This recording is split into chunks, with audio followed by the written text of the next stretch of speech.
Jinguji is an S-rank Giga nerd, while his best friend Tachibana gets no hose. But after getting isekai'd, Jinguji received the powers of the devil, while the goddess cursed Tachibana into a blonde cutie who charms every man she meets, forcing Jinguji to protect her buns at all costs.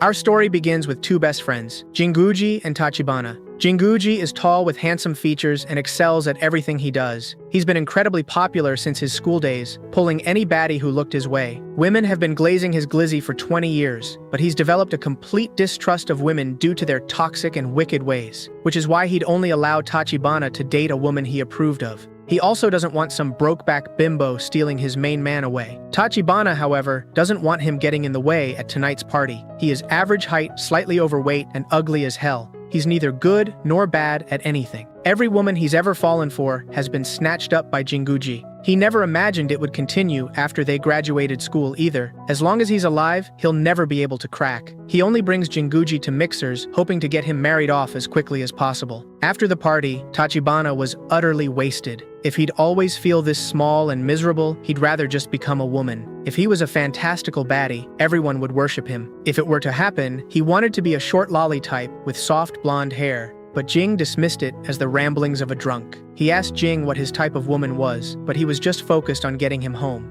Moments later, a goddess appeared, but he called her a bizarre, half-naked LED woman. She thought that remark was rude, then killed them both. Suddenly, Jinguji woke up in a fantasy world with Tachi beside him. He realized they were both safe, but had forgotten why they were in danger. He looked at him again, but he melted into a puddle of slime. However, it dispersed into mist, and a golden-haired baddie appeared in its place. Jing immediately called her a snake and demanded to know what she did with Tachi. She called him despicable for forgetting his best friend, but he pulled out a mirror to reveal her face. She noticed she was cute, then realized she was a girl missing her sacred glizzy and had rice patties instead. The goddess suddenly giggled and asked how it felt to become the embodiment of their desires. When they were summoned, she granted their wishes and made them heroes. The world was in danger, and only the heroes could defeat the demon lord. Once done, she'd grant them any wish they liked. The joyful lolly got excited, but Jing thought it was a scam. He refused to listen to her until she turned Tachi back. However, she became pissed that some worthless humans dared to give her orders and declared herself the goddess of love and beauty. She then placed a curse on them both that would make them want to save this world.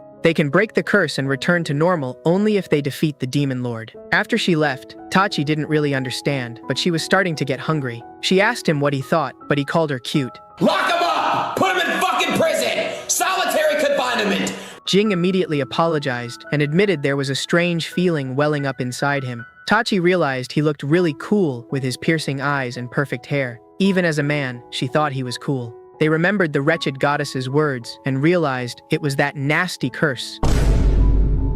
Tachi was horrified at the thought of getting cracked, but Jing vowed to withstand the urge to riz her to protect their friendship. As a result, they both agreed they had to go cook the demon lord alive before they accidentally fell in love with each other. While resting, an ugly rabbit bear appeared beside them and stared at them. It suddenly attacked and began chasing them. Tachi thought it was cute, but it turned into a disgusting abomination. It then charged up and launched an energy beam at them. As they ran, the elite Giga Chad dodged multiple beams, but her cute face and soft body distracted him into tragically running off a cliff. At the bottom, she saw it creeping over, so she asked him to hurry and run, but Jing never runs. He suddenly realized he'd never run from an opponent. When it charged at him, Jing punched it in the stomach and blew a hole through its chest, causing it to throw up all of its body fluid and croak. Afterwards, Jing was proud that his gym workouts paid off, but she didn't think that was the case. She assumed his physical abilities must have been boosted from the reincarnation. Jing claimed he did weight training every day, but Tachibana didn't think he was One Punch Man. Suddenly, the beast awoke and sent another blast, but Jing jumped in front like Goku and blocked the devastation. After the explosion, she asked if he was okay, but he felt no particular pain.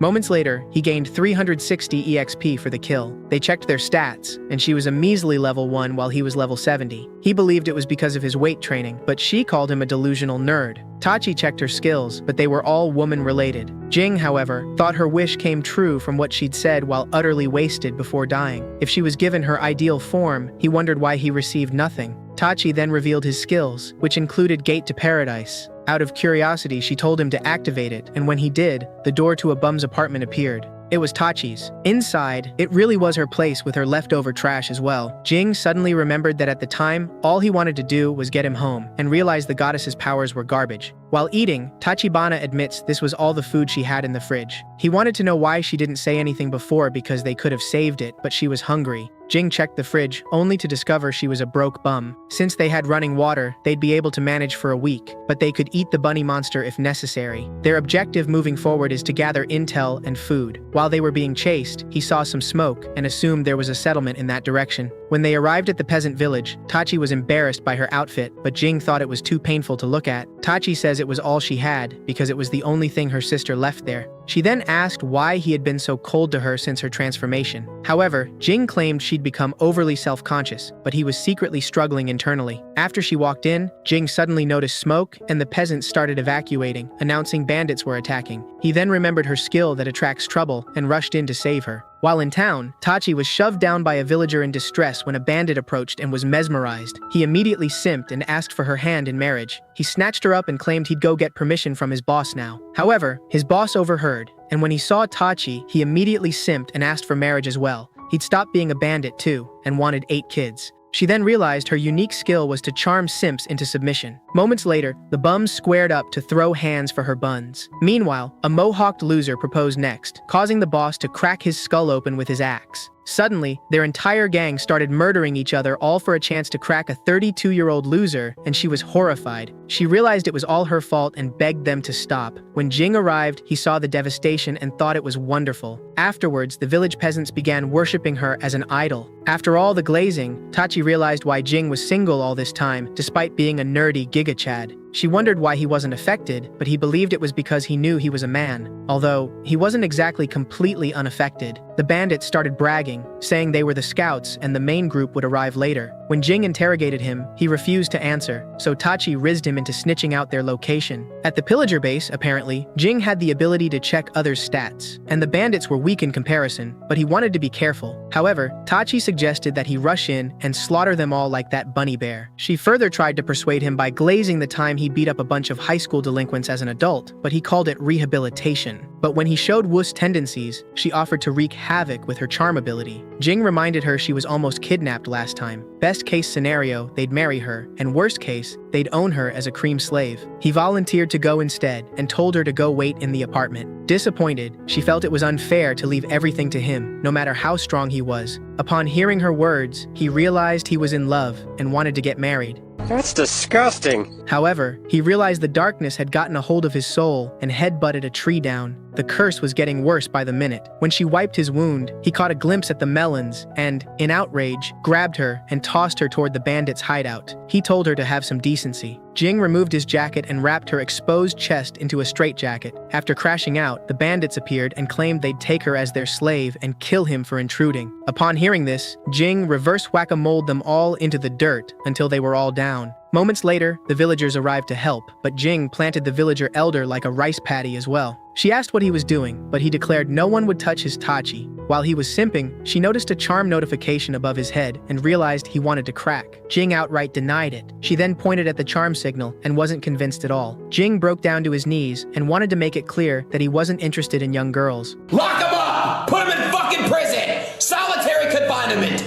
Blondes weren't really his thing, but her hair was so soft and majestic. He got down and proposed, but they realized he'd gone mad, so she bitch-slapped him back to Africa. She thought it was terrifying. He couldn't even control his own thoughts and emotions under the charm. Jing gets up, and Tachibana apologizes for giving him the Nate Diaz treatment. Thankfully, the shock from the slap removed the charm effect. Afterwards, he simply felt disgraceful. However, they were now filthy rich from what the bandits had gathered. The village elder offered it all to them for saving them, but Jing realized it was all pillaged from this area, so he offered to split it with them. In return, they gave Tachibana a fantasy outfit from this world, so she could be dripped out. Tachi then realized he was vulnerable to her charm, and finally found a weakness of his to exploit. Out of excitement, she started slapping his back, but he put her in a UFC chokehold instead. Moments later, she smelled something burning and turned the corner to find the entire camp burning down. The following morning, the elf premier woke up to a beautiful day and went outside to see devastation. The entire elven forest was burnt like your mother's attempt at a Texas barbecue. Meanwhile, in the village, Jing skinned the beast and propped it up to flex for the children. He asked the man if it could be sold, but the village elder noticed it was the guardian deity of the forest. However, it wasn't theirs, so he told him not to worry about it, but he doubted that. Jing went inside to wake Tachibana, only to walk in on her freshly out of the bath. She apologized and promised to be more careful. He'd appreciate that, but admits it was the first naked woman he'd seen. Tachi thought it was pathetic. Tachibana was hoping to get some one-on-one action with herself, but realized how much younger it was than his old body and was disappointed. Jing, on the other hand, thought her appearance was terrifying. There was some kind of magic in her looks that altered people's thoughts and emotions. He thought it was diabolical. Tachibana thought it was fun since now she was able to get under his skin and had a village of peasants worshipping her. Jing became pissed and reassured her he'd be turning back into a man again. However, he asked around town that morning about the Demon Lord, but no one had even heard of him. He suggested traveling to a larger town for more intel now that they had travel funds. Tachibana asked about the fire, but he believed it rained and took care of it. But in the village, Premier was outraged that the humans burnt down their forest and executed their forest guardian. Jing started explaining how killing that monster was in self-defense since it tried to kill them. Tachi wondered why he was being so aggressive for someone who was supposed to be apologizing. Premier claimed it was a holy animal. If it attacked, that meant they were trespassing on sacred ground. Tachi asked him to apologize, but he strictly refused. She glanced at her and was in disbelief they were speaking with an elf. Premier noticed she was quite pretty for a human and instantly became jealous. She took off her cloak and revealed her own beauty. Her attendants felt sympathy for her, but the others just thought she was crazy. Premier announced they were followers of the goddess of love and beauty. Their elegance and long ears were proof of their connection to her. They didn't believe her since her ears were completely different. Jing, however, claimed he had no need for a cheap woman like her since he had Tachi now. She was appalled since human men flocked to her with gifts and presents, but her attendants revealed they only did that out of fear. Premier proposed a test, then asked who the peasants preferred to worship, but it backfired and they all chose Tachi instead. Tachi didn't think she was prettier at all, but Jing just felt bad for her. He then suggested she abandon her faith, maybe then her personality would brighten up. Premier asked if they were acolytes for a heretical religion, burning down their sacred lands, slaying the guardian deity, and making a fool out of her religion. She pulled out her bow and began chanting a magic arrow. Tachi asked if she was that petty, but Premier fired anyway, sending a catastrophic energy blast past them. Tachi grabbed him, and they escaped into the forest. Premier fired another shot, but she missed, causing a devastating explosion. Afterwards, they lost them, so she sent the slaves after them. Meanwhile, they were close by to the side, so Jing launched a stone right for Premier's ugly head, ripping off her braid and the very symbol of her elven hood. She was in utter disgrace. Tachi thought he could have been more considerate, but he was considering taking off her head instead. The duo then made their escape while the ugly elf cried. Later that night, they returned to find the pelt of the guardian missing. Until they were found, she could no longer return to their settlement, so she sent the others home while she pursued the heretics. Meanwhile, Tachi was outraged they had to walk to the next town since she was tired. After a bath, she came out to a 5-star meal. Apparently, the men at the village taught him what was forgeable in the area. Excited, Tachi pulled out some sacred booze and suggested taking it outside to enjoy the stars. Outside, Tachi chugged the beer like a wasted office worker going through a midlife crisis. However, one bite of the meat reminded her of game meat, and she immediately realized it was the guardian deity. Jing apologized for not being honest, but he wanted to give her a warm meal to recover her strength. Upon hearing that, she realized it tasted great, and she had no complaints. Suddenly, Tachi started removing her clothes because she was hot. Jing noticed she was drunk and didn't have the tolerance of a 32-year-old loser anymore. Start getting wobbly. Stupid tiny body being stupid and tiny. He suggested finishing the can tomorrow, but she immediately downed the rest, removed her sweater, and ran into the forest. She was still the same troublesome drunk. Moments later, he caught up to her being slowly devoured by a plant monster. Tachi asked him to hurry and save her, but vines suddenly attached themselves to him as well. As he struggled, he noticed her shirt falling and got charmed again by her exposed belly. His body stopped struggling because he actually wanted to see her exposed due to its effect. Jing remembered the shock from the slap dispelled it last time, then instructed her to say something to shock him at his very core. She got bored, but then said she'd absolutely never eat vegetables. In an outrage, Jing obliterated the plant monster because he was a 32-year-old man who wouldn't eat his veggies. Once freed, Tachi threw a tantrum because she got isekai'd as a weak little girl who gets drunk off one measly sip instead of a magical Giga Chad with a harem. Jing, on the other hand, still got to be himself and had Sung Jin Woo level aura. Jing asked her not to cry because she leveled up from that, then requested they go home together. Meanwhile, Premier came across a feast in the middle of the woods and began eating, unaware it was her guardian deity. But suddenly, she was snatched up by another plant monster.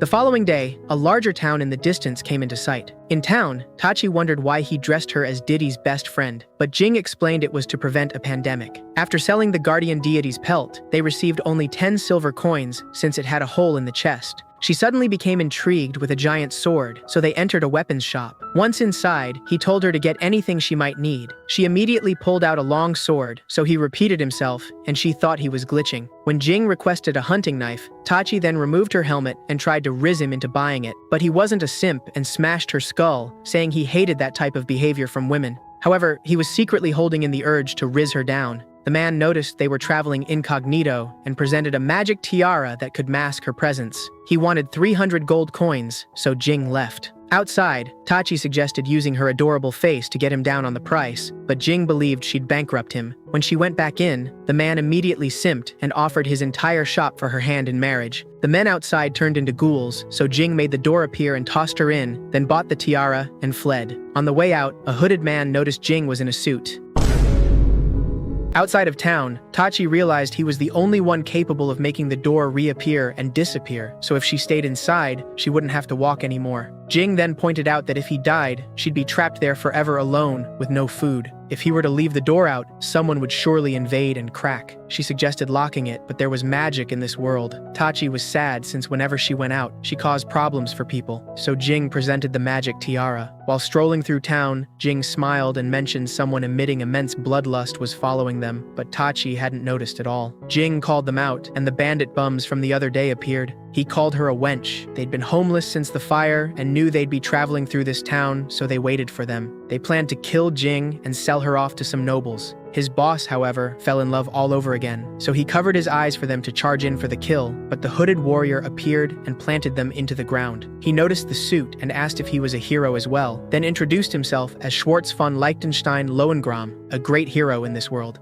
Jing asked for his name in Japan, but he said to call him Schwartz. They realized he was a lunatic and walked off, but he begged them to stay. Since he used a false name, Jing introduced her as Audrey and himself as Watanabe. One look at Tachi and his water gun exploded. Jing thought he was impressive for being able to withstand the charm on his own. Schwartz then asked if they were in a relationship, but they immediately wanted to kill him. Schwartz noticed she was much younger and realized they must have a father-daughter relationship. Tachi then admitted they were dating, but Jing denied it. Since he suggested making up details using the fake name, she made that up as well. Jing, however, didn't want people thinking they were dating. Tachi asked why, since that hurt her feelings. Schwartz realized he was looking after her like a father might, but the daughter had developed feelings. He wondered if he denied her romantic feelings because he left behind a fiancé in the other world. He realized that once they returned home, he'd completely disappear from her life. For her sake, he called him father-in-law and challenged him for Audrey's honor. Tachi asked who Audrey was, but Jing reminded her it was her. Apparently, he'd finally found an opponent worthy of his holy sword, Grom. He swung and sent a shock wave, but Jing pulled Tachi out of the way, sending the wave towards some buildings in the back. They realized he wasn't playing. However, Schwartz was just as surprised since it was his first time using it. He wondered if there was any way he could convince Father to trust him without fighting. He further added fuel to the flame and claimed he wasn't even serious. Tachi immediately believed him. However, Jing called his bluff and welcomed the challenge.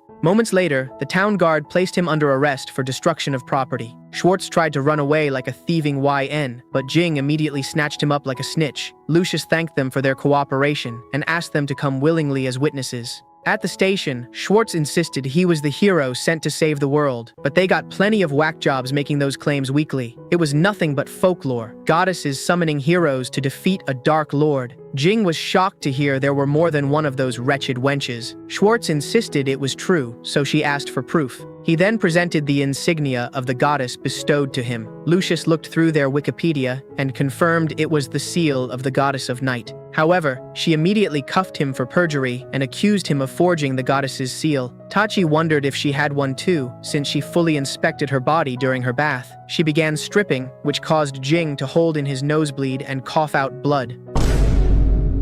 Moments later, the lord of the town came in. He thought Schwartz's punishment was harsh since nobody was hurt. She then pointed out he still committed perjury, but the lord mentioned he just needed to simply prove he was a hero by showing his abilities. The others realized it was a mission-based quest, like in a game. Apparently, there has been a suit of living armor robbing travelers of all their magic items. His objective was to stop it and bring it in. On the way, Jing asked why they were here since they'd already answered all their questions. Lucius explained that apparently Audrey had launched some kind of psychological attack on her. Tachi tried to explain, but Jing revealed it was actually a curse that makes everyone around her simp. It didn't work on her since she'd been trained, but she offered her candy anyway. In return, she wanted him to assist in case this thing tried to escape. Schwartz reminded her he had a name. Lucius called it an unimportant matter and explained their mission. Recently, a suit of living armor had been robbing travelers along the road for their magic items. They sent a suppression team, but they returned completely naked. There had been no deaths, so she believed there was little danger. Suddenly, the armor sent a shockwave and destroyed the carriage. These three landed safely, but Schwartz and the driver flew like Team Rocket. The armor declared it sensed powerful magic and requested it. Schwartz pulled his blade, but Jing warned him about the collateral damage. The forest would be laid to waste. Schwartz told Father he understood and would use his natural abilities instead. As he dove into battle, Lucius realized his skills and swordplay were on a higher level than her pathetic soldiers, but he had no experience at all. The armor charged for the kill, but stripped him naked instead and ate his clothes. It then picked up his holy sword and devoured it as well. Lucius realized it went after the magic in the sword because it was powered by magic. However, it was speaking human language, which shouldn't have been possible. She took out her sword, but it passed her up, so Lucius yelled to Audrey and warned that it was after her tiara. Jing grabbed her and escaped from danger. Afterwards, Tachi was disappointed about having to give up the ability to walk freely and got ready to remove it, but Jing stopped her. He then demanded to know Lucius's annual salary and claimed it was urgent. She reluctantly admitted it was 100 gold coins a year. Jing then revealed the tiara cost 3 years' worth of a government worker's salary. To fully grown adults, this hit them both in their souls, so she immediately ordered him to take that monster down, no matter the cost. Lucius thought that was a sad way to raise morale. She charged in with enough strength to pierce through steel, but it had no effect, and it stripped her down as well. It introduced itself as Viz the Competent, a top officer in the Demon Lord's army.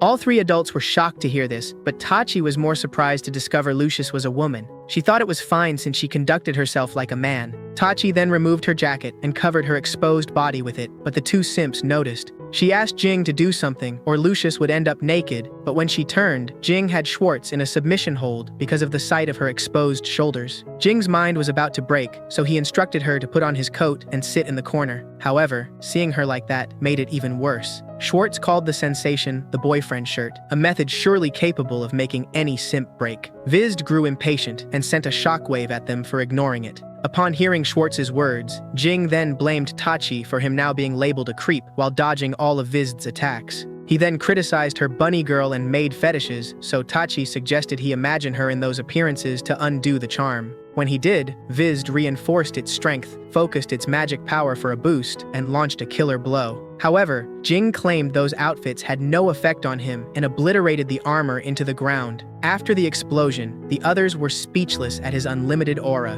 When they approached, they discovered a little girl piloting the suit of armor. They took her in for interrogation, but then she spat on Lucius's face, pissing her off and causing her to torture her with Kakashi's lightning. When Jing then asked for the Demon Lord's location, Viz noticed they hadn't realized the truth and claimed she'd have to gather more magic before the hero was summoned. However, the fool immediately declared himself the hero to the enemy. She thought that was laughable since he was a wimp. Even his allies thought he was a pathetic joke since he willingly gave the opposition information. Lucius then kicked everyone out so she could continue the torture. Later that night, Calm arrived to free Vizd. Vizd revealed she had found the hero, but Calm overheard and thought he was a background character. However, Vizd revealed it was the four-eyed freak. The next morning, Schwartz barged in, hoping to see Tachi in her nightgown, but was met with Father instead. When he noticed the door, Jing admitted it was the blessing he received from his useless goddess. Inside, he found a Japanese apartment. He thought it looked plain for something that belonged to a nerd like Jing, but Tachi apologized and admitted it was hers. Schwartz didn't think it belonged to a girl at all. However, Tachi apologized and revealed the incredibly painful truth about her true identity. His first love was a 32-year-old office worker who was a dude. Meanwhile, Lucius believed that someone must have helped Vizd escape. Jing thought they should have been able to gather intel in a large town like this, but all he'd learned was that the Demon Lord was only known here through folk tales. Meanwhile, Tachi was demonstrating to the loser how to read his stats, since he didn't know. Jing noticed and commended her for always being able to make friends, even when they were young. He showed Jing next, but hid his name out of embarrassment. Jing suggested testing out his skills somewhere. However, Schwartz activated one, and a black hole began opening in the sky. A dark being appeared before them. She called them insignificant humans and introduced herself as the goddess of night. She asked Schwartz why he summoned her, but he admitted there was no reason and it was a complete accident. She believed anyone who invoked her for no reason at all was certainly worthy of being her servant. The lord and town guard kneeled and apologized for mistreating him earlier. The goddess noticed Tachi and reverted to her human size to greet her. She immediately stripped her, causing the nerds to turn away so they wouldn't be charmed by an old man. She lifted Tachi's hair and revealed she was the hero chosen by the goddess of love. However, she thought it was odd that she summoned two heroes, so Tachi asked why. She then asked Schwartz what his answer was when she asked him what his idea of ultimate power was. His answer was a jet black blade of darkness that could cut through anything. She gave that a perfect score, which gave manifestation to the holy sword Grom. She asked how it felt in his hands, but he froze before lying that it was under maintenance. That made her glad he was taking care of it, but it broke his heart.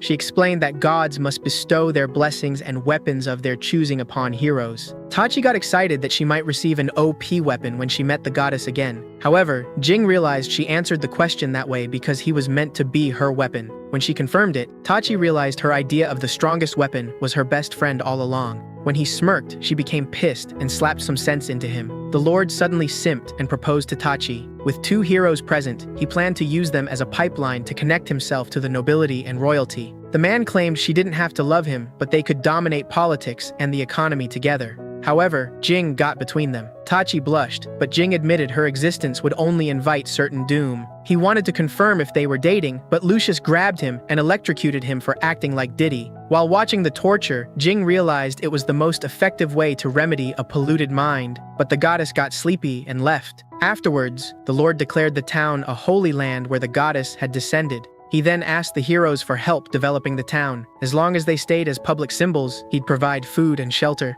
The broke boy immediately accepted the offer, so he asked Audrey as well. It was tempting, but when she asked Jing, he refused. He explained that she'd have to entertain nobles and become a honey trap for royal ditties. Additionally, staying in one place would be difficult for her. Once people learned of her presence, she'd be targeted for kidnappings daily. He wasn't opposed to strengthening their pipeline with influential people, but if they stayed, they wouldn't be able to claim they were traveling freely, which was why he wasn't ready to accept the proposal. When he put it that way, Tachi agreed, and they departed the peasant town. Thankfully, Jing was able to obtain a map from Lucius. Tachi saw that it would take days to walk to the royal capital and began running. However, the carriage on the side of the road had Premier kidnapped in the back, and they let it get away. Later in the apartment, Tachi went through her elementary school yearbook and found that her dream was to become cellophane tape. Jing admitted it was so stupid that it actually frightened him as a child. But if his choices were becoming that or a woman, he'd choose cellophane tape. Tachi became furious and went to look for his dream, but Jing quickly grabbed it. She thought he had some nerve after roasting her for her dream, but Jing swiftly scribbled it out with a permanent marker, completely pissing her off. At the next town, a mad Tachi noticed all the squid products and decorations when a bum in a costume offered the unhappy couple some grilled squid. He was so passionate about squids that they ended up buying a few skewers. When Tachi thanked him, his glizzy broke.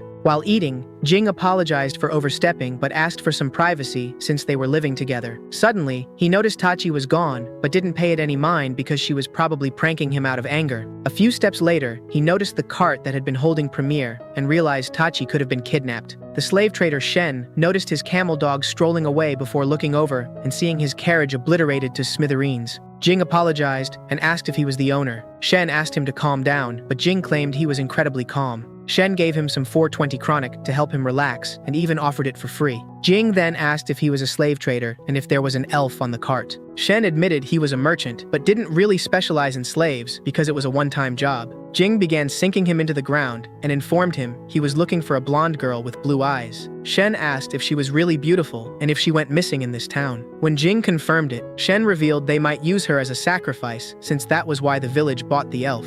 Meanwhile, Premier believed her kidnappers were planning to defile and violate her, so she requested they kill her instead. She'd rather die than suffer a tragic fate. The man admitted they were going to kill her since she was the sacrifice. She asked if he was serious, and he was. He felt bad for her since it was a waste. Her body had the perfect figure, and her skin was silky smooth. It was the first time he'd seen such a beautiful woman in his life. Moments later, Mr. Squid barged in with a replacement sacrifice that was even more beautiful than that lunatic elf. When Tachi was revealed, Premier immediately called her a fiend.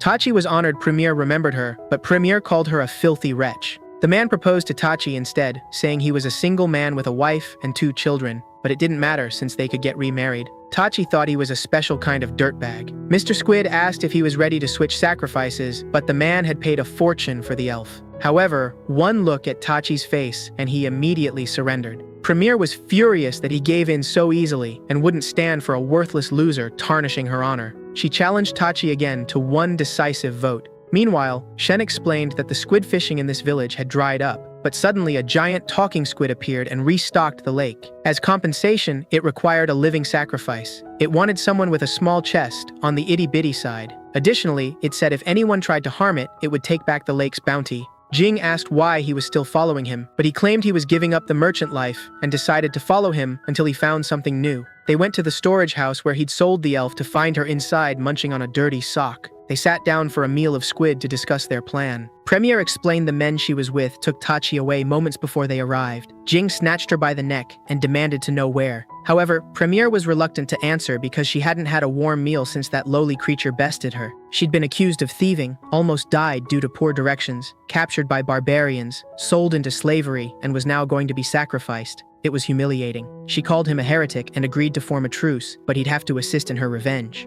Her diabolical plan was simple: slaughter the giant squid the peasants revered as a god right in front of their eyes. Then, their pathetic festival and village would be ruined. Shen thought it was a good idea, but believed killing a monster of that size would be impossible. However, Jing immediately agreed to the plan. He'd already made up his mind to kill it even before meeting her. Shen was overly worried, but Jing reassured him that he was an S-rank gigachad with a plan, and he was rizzed. If this were to work, they'd have to trust each other implicitly. Upon hearing his words, Premier was immediately rizzed into submission as well and devoted her life to the mission. Afterwards, he tied floaties to her to use her as squid bait. Seconds later, without a thought, Jing grabbed her and launched her into the lake with no remorse. Jing thought it was strange, since he should have been able to toss her farther. Meanwhile, Premier was crying because she couldn't swim.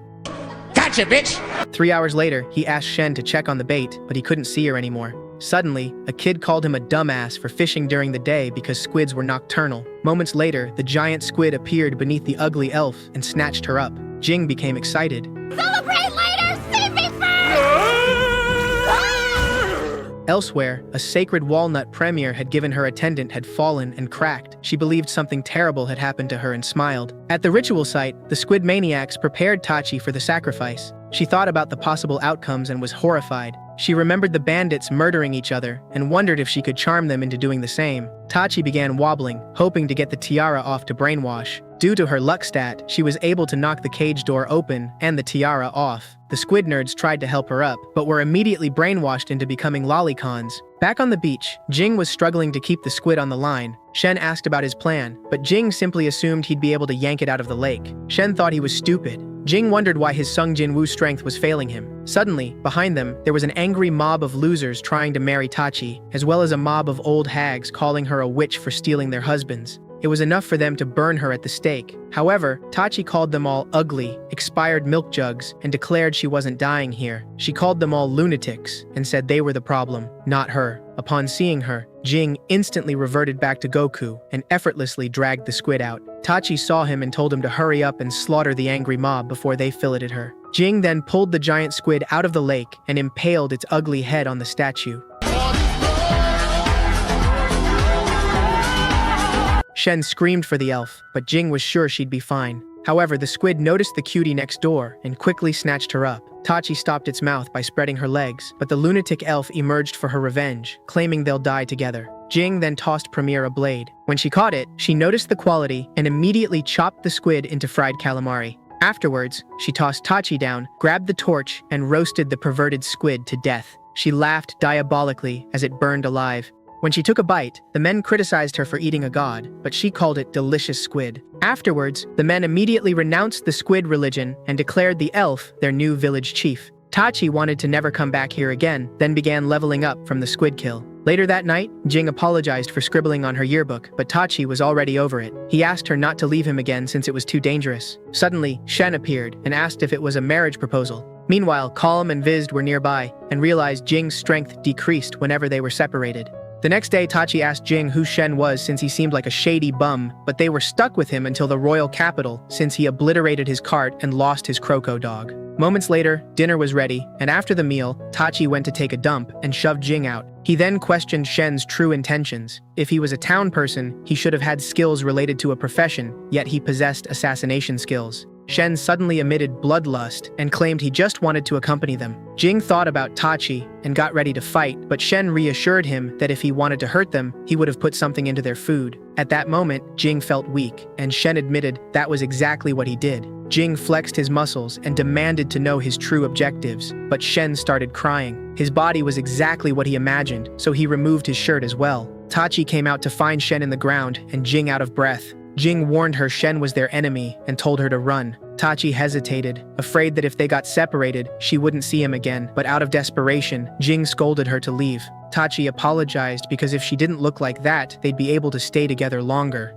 However, Shen thought she was ugly as hell and wasn't attracted to her in the slightest. Since Jing was down, Tachi threatened to reveal the mini rice patties, but Shen was immune to simping. Jing, on the other hand, was the only one affected. They had a standoff like Goku and Frieza, but Jing couldn't stand it, claiming he'd die if he saw them, so he looked at Shen's abs to shrink the glizzy. Shen pointed out that he'd taken her companion now. When she thought about it, at that moment, he was more attractive than she was. Tachi realized it was totally possible for Jing to choose a male body, so she asked which one he preferred. Jing suddenly got a brain tumor and tried to escape, but Tachi grabbed him and demanded to know who was cuter. Jing asked if she was serious because no matter what, he had to choose a man. Upon hearing that, Shen asked Tachi if she was actually a man. He analyzed the situation and stared intensely into her eyes, then realized he'd still pass on clapping. Meanwhile, Jing was dying of thirst and finally collapsed. As Shen approached, Tachi suddenly realized he was actually after him. Shen hit her pressure point and put her out. He got ready for some diabolical activities, but ended up giving Jing a back massage instead. Shen admitted his family had been delivering happy endings for centuries. What? And he couldn't turn away from this level of fatigue. If he asked for consent, Jing would have never allowed him to work on his back. As he enjoyed getting his back blown, Tachi told him to be careful since he wasn't a young man anymore. She asked if he drugged her food too, but Shen revealed he'd given her a laxative instead. Afterwards, they put a restriction on him and made him stay back 10 feet at all times. Moments later, a messenger bird arrived with a wanted poster for Jing and Tachi. While traveling, Jing felt a lot better from the back massage and suggested taking a break whenever they got tired from then on. Tachi remembered he'd never even caught a cold, then realized how much of a burden she was on him. She needed to be able to at least protect herself. Sometime later, they arrived at the royal capital. Afraid they might not be able to get inside, Shen offered to guide them in if they allowed him to show them around. Inside town, Jing asked to see the temple of the goddess of love and beauty so he could read up on the prophecy. At the temple, the priestess was a busty baddie. Jing, however, was in disbelief that she was so respectable since it was a temple worshipping that degenerate goddess. He imagined it would be some sleazy pool party. As they went inside, Shen decided to stay back because he was an actual heretic. First, Jing and Tachi had to change into the garb of their order. Upon seeing it, they realized they were actually degenerates. It was their official dress, and only those wearing it were permitted to worship. Afterwards, Tachi was disheartened and unsure about it. Jing reminded her of their objective, then took his Speedo into the changing room. After they changed, Jing snaked her and she was super pissed, but he explained it was under his suit and asked why she wasn't dressed. Tachi asked if he was serious because he hadn't mentioned it, then accused him of tricking her. However, Jing called her stupid and pointed out that the priestess was wearing clothes too. When the priestess came back, she confirmed it was okay to wear it under their clothes, then offered Tachi her robe, but Tachi wanted a squeeze. Upon entering the temple, it was as degenerate as Jing imagined the goddess of love's believers to be. He asked Tachi if it was okay if he annihilated the entire temple, but she stopped him since it was exactly what he imagined. One of the women approached to accept them into their faith and tried to riz Tachi into removing her clothes. She removed them by force, but suddenly noticed the goddess's insignia and was horrified. They all accused Tachi of perjury. She asked what would happen, and the woman revealed she'd be whipped half to death, then sentenced to life in prison. A bum charged at her, but Jing crumbled him and tossed him down like a dead fish. He declared they never wanted the symbol and hated their wretched goddess. He tossed the Speedos down and admitted he should have burned the place down the moment he received them. Tachi realized he wasn't even wearing them. They suddenly wrapped Jing in magic chains, explaining they wouldn't come off until the heretic declared his love for their goddess. It was made for him. Jing realized the religions of this world were worthless and annihilated all the religious simps. The priestess made an attempt, but was easily subdued because she was a woman. He threw her down and demanded to inspect the prophecy. Moments later, Moria arrived and revealed these two were heroes summoned by the goddess herself, declaring that interference with them was strictly forbidden. On the way to see the king, Tachi was nervous about meeting him, but Moria reassured her they were on par with royalty. The first king received the goddess's blessing, and now her crest only appears on those who inherit that same blessing. Suddenly, Jing called out to Shen, who was hiding in the floorboards. He was surprised to hear he was a hero and hoped he'd continue allowing him to serve them, but Moria knocked him out and gave him the peasant treatment before bringing the heroes to see the king. When the king welcomed them, Jing signaled to Tachi to remove the tiara to charm him into giving them their treasure. She removed it and threw on her gold digger game face, but the king was a straight Sigma. However, he began singing and playing a song for them. After his nonsense, he offered his assistance in defeating the demon lord, then asked his attendant to give them their national budget. When the men offered the military budget and taxes as well, Tachi suddenly realized they'd been charmed. In their room, Tachi bragged about her charm powers and asked Jing to admit her usefulness. Jing admitted it was handy, but just didn't do it for him. Tachi became furious that he still wouldn't admit she was useful. She brought up how cold he'd been to her since her transitioning, then pointed out how he chose Shen. Moments later, Moria came in and invited them to a banquet being held that night. Later that night, Tachi arrived late because the maids were busy dressing her up. Jing, however, was speechless. He immediately fantasized about having an entire life with her, so he crashed out and called for his servant to bring him smelling salts. After a few sniffs, he banned her from the party. Outside, she asked if there was any sacred booze, but Jing reminded her of her low tolerance since the drinks were strong. She realized he already had some and was saddened. Moments later, a drunk Shen came over to brag about how good the booze was. I wanna drink good liquor! I wanna drink it! Give it to me! I wanna drink it! But Jing grabbed her and asked what would happen if he stopped being able to fight the charm. As his grip tightened, he explained it had been hell on earth trying to resist the urge to crack. That's disgusting. The others were terrified. However, Tachi snatched her hand back and ran away. After escaping, Tachi was horrified because she was a 32-year-old straight man and the curse was eating her alive. Suddenly, she noticed her ideal girlfriend sitting on a window ledge. She suddenly stood up to unsubscribe from life, but Tachi quickly saved her from a meaningful death. Tachi explained she'd known the person she was traveling with since they were little. He was someone who could do everything, and she kept burdening him. She tried to use her looks to help him, but ended up getting scolded for it. The girl understood. She wanted him to notice she was cute, but he didn't, and now she was depressed. She apologized because she'd always been praised, so she didn't have an answer. Suddenly, Tachi realized she wanted his praise because after all these years of friendship, she'd never been complimented by him. She thought she was hopeless and thanked her for the distraction as her attendants arrived. The next morning, the fruit cup wanted to see Daddy smile, so he begged him to make up with her, but Tachi was distracted by the baddie. Moments later, Igraine barged in and formally introduced herself as the princess of the kingdom. She apologized for dismissing her as a commoner bimbo since she didn't realize Tachi was the hero. She begged her to take her on her journey to defeat the demon lord, but Four Eyes denied it since it was dangerous.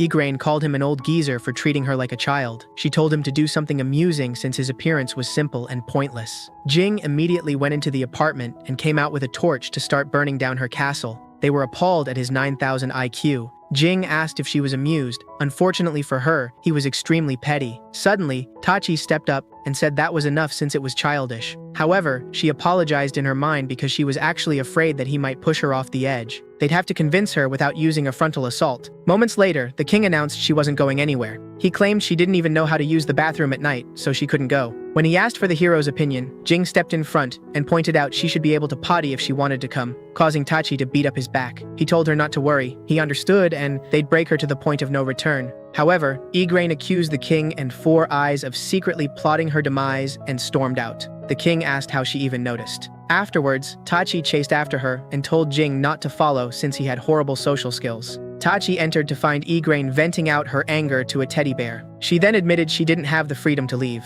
Her mother died when she was born, so her father had been overly protective of her ever since. She had no friends and no memories of fun times. Tachi realized she reminded her of Jing, so she couldn't leave her alone. She asked her what she wanted to do, and she'd help her accomplish it. Shortly after, Tachi found herself leading a rebellion in the kingdom with the princess herself. Meanwhile, the king and his advisors received the rebellion's demands, calling for a new ruler. One suggested deploying the deadweight intelligence department to secure the princess. Then they sweet-talked Moria into doing it. Meanwhile, Shen reported to Jing that Moria had gone to make a suicide attack on the rebel army. Jing wondered if Tachi actually wanted to travel with that woman. After all, she was exactly her type, plus she was a princess. Moments later, a messenger bird arrived. Shen reported to the king that Moria had utterly failed and was captured. The king then requested the presence of that one person with the stupidly long name.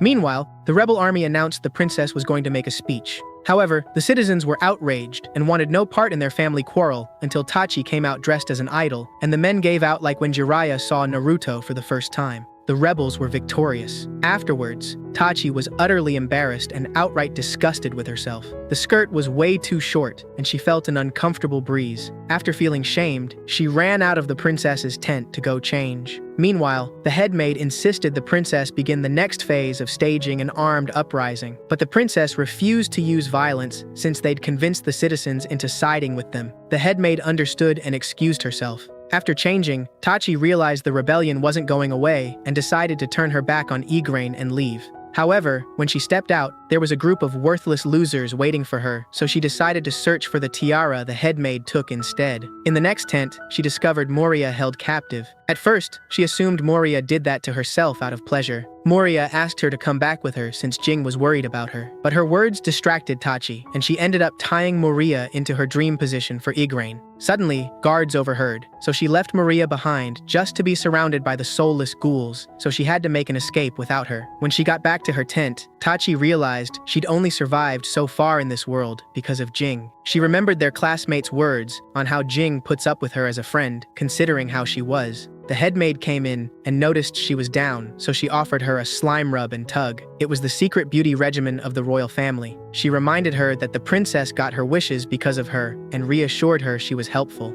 Tachi was touched since she really needed to hear that. She admitted her friend Jing looked super tired and she felt it was possible he might die because of her. The headmaid pointed out she was always in danger because of the body the goddess bestowed upon her, then directed the blame toward the goddess. She began pouring dark energy into her crest. Meanwhile, the useless goddess noticed a disturbance but did nothing. The maid pointed out her jealousy. Even though she held the title of hero, Jing kept ignoring that, so she suggested keeping distance from him for a while so she could gain her own power. Tachi had a dream of her childhood when he was getting beat up until Jing arrived to smash some skulls. It was the first time he met him. They were in the same class, but he was always alone, and ever since, she thought of him as a hero. Suddenly, she woke up and felt better physically and mentally, so the headmaid suggested she take a nap since she seemed exhausted. With that, the maid successfully subdued Tachibana. Meanwhile, Schwartz had arrived at the castle. He shyly walked in, but spotted someone he knew and excitedly ran over. He asked where Tachi was, but she was with the princess, which excited his water gun. Jing informed him the important man over there was the king, so Schwartz left.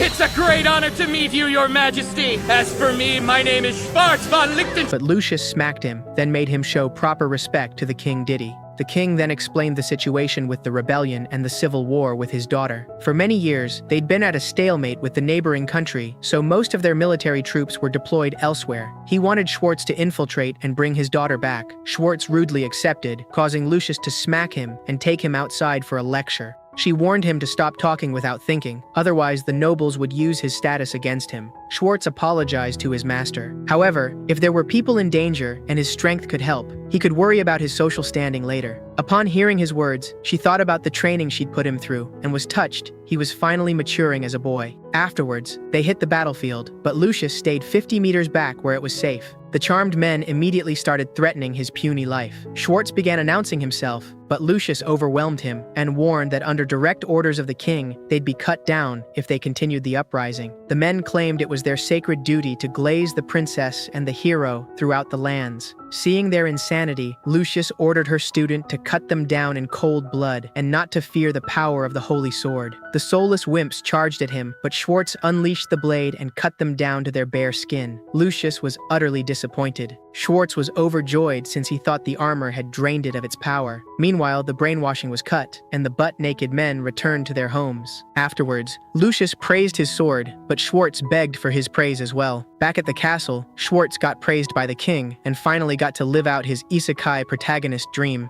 Outside, Schwartz came to spread the good news, but Jing was a depressed bum. Even the fruit cup had given up on him. Schwartz roasted him since Tachi had only cheated on him a little. Suddenly, the devil himself had awoken and wanted to know what he was talking about. Schwartz's body began trembling from extreme fear, and he told himself he had to apologize or he'd surely die. However, he realized he'd said nothing wrong. That's right, my name is Schwartz von Liechtenstein Lohengram, and I am a hero who will save this world once and for all! He called Jing a fool. Shen thought it was impossible to be faced with that type of bloodlust and retaliate. Schwartz pointed out he was in denial and depressed that Tachi went to hang out with the princess, then asked if it was possible he was making his feelings of jealousy worse. Jing became furious and asked why there would be jealousy between two men. Shen noticed, but at that moment, an earthquake hit the kingdom. A little while ago, Calm explained to Viz that she'd boosted the power of the charm skill until it went haywire, which happened to weaken the hero. Suddenly, a guard arrived to report that all communication with the troops had been cut off. In fact, they'd returned to their normal lives and were plowing fields completely nude. Their hostages were now useless, defeating the entire purpose of them being there. Calm began regretting her time spent as a peasant just to become head maid, only for the operation to be foiled by the one person in the kingdom who could undo brainwashing. Out of desperation, they decided to blow up the entire kingdom instead. Calm informed the princess they were forced to abandon the original plan. Igraine thought it was a stupid plan to begin with if they were already using their last resort. However, Igraine wasn't comfortable using violence to get back at her father. Suddenly, Calm snuck up behind her and began manipulating her into unlocking the seal. It needed 2 blessings from the goddess, so she manipulated Tachi into doing the same. Igraine began having second thoughts, so Calm subdued her. She claimed the past year working for her had been nothing but torment, so she'd happily turn her worthless kingdom to ash. As for the hero, they kicked her into the machine to use her divine powers as a battery. They launched it and then got ready to wreak havoc. Back at the castle, the monstrosity emerged and opened up to charge up, then launched a devastating beam that just barely grazed the castle. The king came out and was confused as to why the guardian deity had turned against them. It was an ancient defense system bestowed upon the kingdom by the goddess of love. Jing wasn't surprised that ugly woman made something so asinine. However, when he mentioned it could only be activated by 2 members of the royal family bearing the crest, they realized the princess and Tachi were behind it. As it powered up, the others began panicking, but Jing stepped up to the challenge. He realized the monster looked embarrassingly stupid, while undoubtedly being a vicious, powerful killing machine. He didn't believe Tachi would unleash something like that on purpose. Whoever was controlling it, it was his responsibility to stop it. Schwartz was touched by his heroic speech and decided to join him. They were the only 2 capable of doing anything about that thing.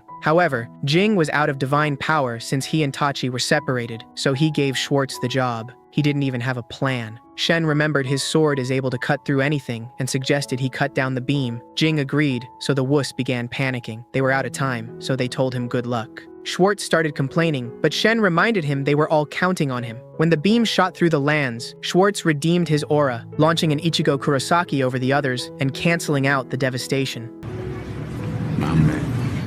Afterwards, it commended them for surviving and introduced herself as Vizd. Schwartz realized who it was and declared he'd cook her alive. Viz told them to hurry and attack since it wasn't like she had the hero inside. Jing realized it and began taunting her, saying she could only fight using a hostage since she was a child after all. He successfully baited her into firing a 3rd shot, then told Schwartz it was on him. After it was cancelled, Jing dove down with Schwartz and ordered him to pillow their landing. Now that she'd lost line of sight, she'd stop firing at the castle and give them an opportunity to launch a counterattack. Apparently, it was unable to fire continuously. There was a noticeable delay between the 1st, 2nd, and 3rd shot. Suddenly, the useful Shen arrived with a Croco dog to assist in their mission. Viz saw them coming and fired a shot, but Schwartz cancelled it out. If they cancelled the next one, they'd be on top of her and she'd be cooked. So she began panicking and announced she'd pour every ounce of magical power into the next shot. Viz pushed her ugly face out the way and launched the attack. At that moment, Tachi woke up and took control, causing Melpon to lose power and shut down. Suddenly, an arm came down and obliterated the Croco dog. Then Tachi called out. Jing told her he was there to save her and get her out. Tachi, however, didn't want that at all since she'd finally gotten some real power. She declared she'd defeat him here and now. She called him out for always acting like a hero and reminding everyone how perfect he was. Girls flocked to him even though he treated them like sewer rats, and all their bosses loved him, which was why she hated him. Schwartz was just as confused and asked if they'd had a fight, but Jing had no clue. She was on her period.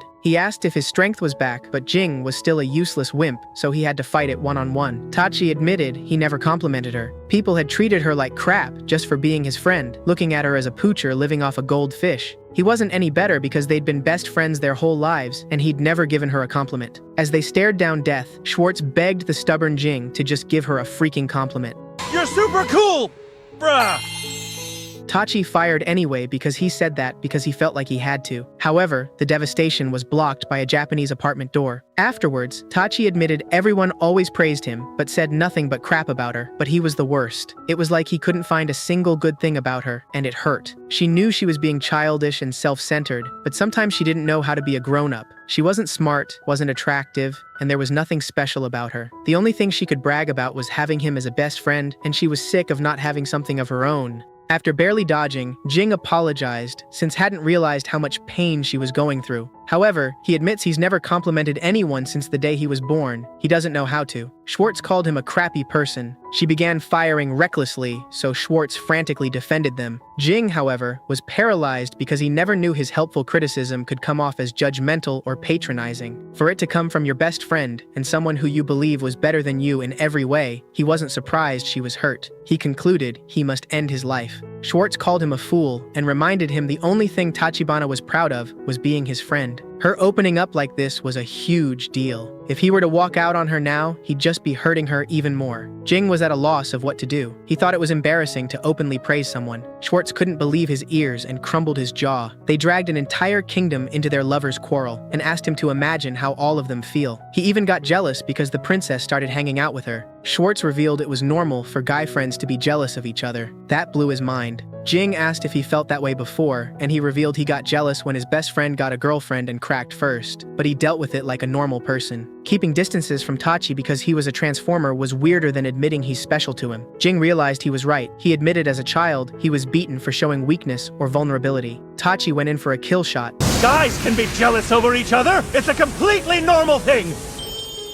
His divine Diddy powers were back. Jing declared it was time to be honest with his best friend. Tachi became frustrated, since had been bottling it up for so long, and he won't let her take it out on him. She just wanted to feel better about herself. Jing suddenly told her he envied her. She made friends everywhere she went and was always surrounded by smiles. Just being a part of her life was enough to warm his heart. She claimed she had nothing but her life was filled with so much more. He wanted her to see what he saw in her. Suddenly, Callum appeared and tried to manipulate Tachi into crashing out, saying he was intelligent enough to hide his true feelings, just like how she hid her jealousy of him all this time. Calm began pouring dark energy into her, and it got into her head. However, it backfired, and Tachi started remembering the times he came to save him. He never talked to anyone, but still stood up for him. She admitted she was jealous of him. As she pulled out the dark energy, she explained that to her, he was always her hero, and she admired him. Tachi laughed at his dream to become a hero, but when he looked sad, Tachi took it back and supported him. After it was fully removed, the Melpon began shutting down, but sensed an unknown interference. It transformed into its destroyer mode and commenced the annihilation of all nearby life forms. It took aim at the brave heroes and everyone in the capital as well. Jing removed his jacket and requested help from the dumbass. As he ran in, Schwartz deflected its incoming energy beams, then sliced its arm into footholds for Jing to climb. In the air, Jing renounced the crappy goddess for putting them through this and annihilating the ancient weapon. Once inside, he arrived to a teary-eyed princess and he immediately had a heart attack. Tachi apologized for acting like a pathetic child at her age. She hated herself and understood if he didn't want her around anymore. Jing sighs and gives her like 50 compliments that I don't feel like typing out because this was just pathetic. After hearing it, Tachi became embarrassed because she only wanted one. Afterwards, Jing started laughing and asked to go back. On the way out, she never realized he was capable of laughing like that. Suddenly, Melpon announced it was activating the self-destruct sequence. At the castle, Tachi apologized for helping his ugly daughter incite a rebellion, but the king apologized for his stupid daughter instead. They went back and forth until the spoiled brat told her it was okay, since neither of them had to take accountability. However, Jing pointed out none of this would have happened if that maid was never hired or if Maria completed her simple mission. He then revealed the head maid and another accomplice were the Demon Lord's officers. The king never imagined they would attack so directly, which was more reason for them to leave and defeat the Demon Lord. Igraine was saddened since she had finally made a friend but had to say goodbye.